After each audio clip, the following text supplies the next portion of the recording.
बाबा जी बुल्ले शाह सरकार का एक शेर चढ़ते लैंदे पंजाब में बड़ा मकबूल होया। बाबा जी बुल्ले शाह सरकार ने लिखा है कि ਜਿਹੜਾ ਬੰਦਾ ਦੁਨੀਆ ਤੇ ਰਹਿੰਦੇ ਹੋਇਆ ਗਰੂਰ ਤਕੱਬਰ ਕਰਦਾ ਹੈ ਉਹਦੇ ਨਾਲੋਂ ਉਹ ਠੀਕਰ ਚੰਗਾ ਹੈ ਜਿਹਦੇ ਚ ਕੁੱਤੇ ਪਾਣੀ ਪੀਂਦੇ ਨੇ। ਗਰੂਰ ਤਕੱਬਰ ਕਈ ਕਿਸਮਾਂ ਦਾ ਹੈ।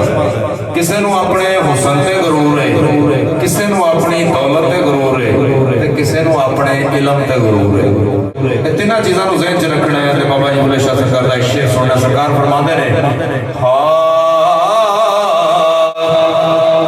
ਕਿ ਠਾਕਰ ਨਾਲੋਂ ਠੀਕਰ ਚੰਗਾ ਜੈ ਵਿੱਚ ਪਾਣੀ ਪੀਵਣ ਕੁੱਤੇ,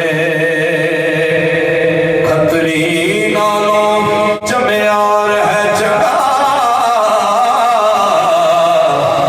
ਜਿਹੜਾ ਪੈਰੀ ਪਵਾਵੇ ਜੁੱਤੇ, ਮੁੱਲਾ ਨਾਲੋਂ ਕੁੱਕੜ ਚੰਗਾ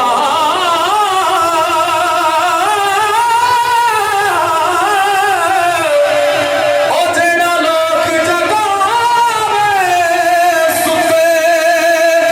ਬੁੱਲੇ ਸ਼ਾਹ ਤੂੰ ਵੀ ਯਾਰ ਮਨਾ ਲੈ,